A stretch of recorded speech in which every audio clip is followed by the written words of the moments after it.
Thank you, Chairman Murkowski, and thank you for holding this important hearing. I want to thank the witnesses today for providing important information on what our scientists and the government is doing to prepare for and mitigate natural hazards and disasters. I'm very fortunate. I come from the beautiful and great state of Montana. I would say I didn't get to pick my Montana ancestors, but I'm sure glad they came to Montana.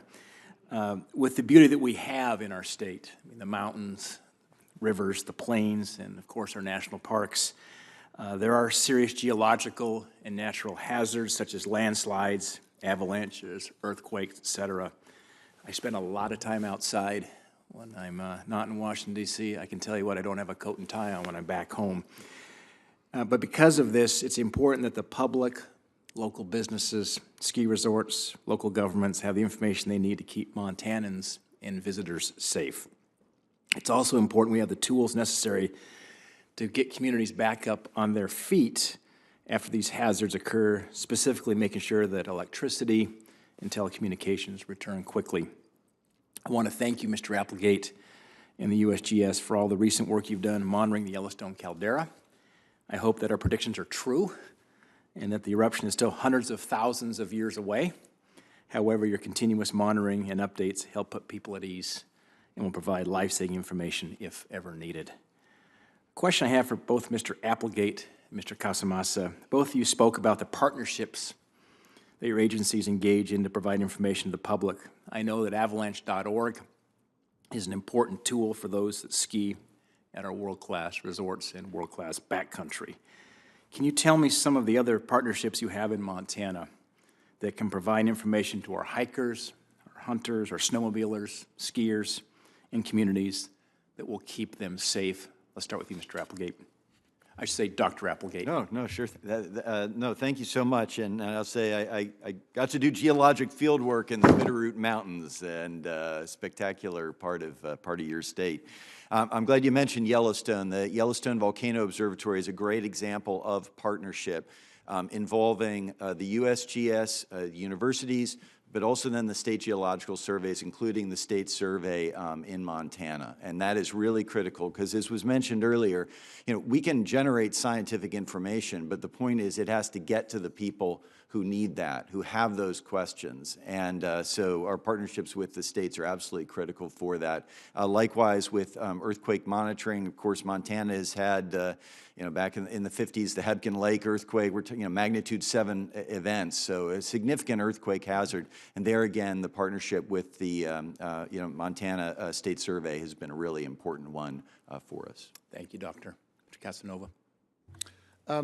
Senator, we have 3 avalanche forecast centers, one in Bozeman, one in Missoula, and then another in Kalispell that provides a wide variety of information associated with avalanches for a whole host of uses up to and including hunters and fishermen who are going into those kinds of avalanche-prone zones.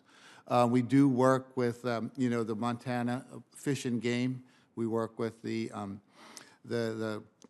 Parks Snowmobile Safety Program, as well as the State Recreation Trails Program, providing that information and educating as many people as we can. And then in the Flathead area, we have the Flathead Avalanche Center out of Kalispell, working in conjunction with the Park Service to provide that information up there as well.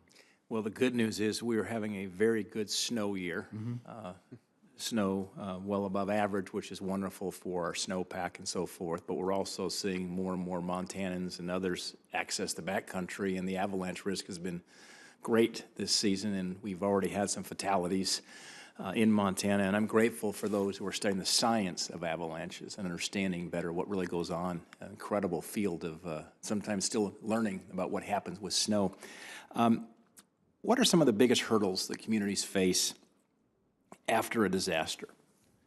And how can Congress help to make sure that they are back up and running as soon as possible? I'd like to take that question. It's kind of open here to the panel. Thank you, Senator. I'm Pat Branson, the mayor of the city of Kodiak. We just experienced a almost disaster last week. Yeah. 12:32 in the morning on Tuesday. So our needs are great. I was speaking earlier about we have a tsunami siren go off every Wednesday afternoon at 2 o'clock. No one pays much attention to it. I think they will now. But it's a matter of housekeeping, if you will, is that what we need are infrastructure support, siren support, PA system support, and certainly staffing support, because our command center, we only have people there for 24 hours. So we would have to call the state to make sure that they could provide assistance to us as well.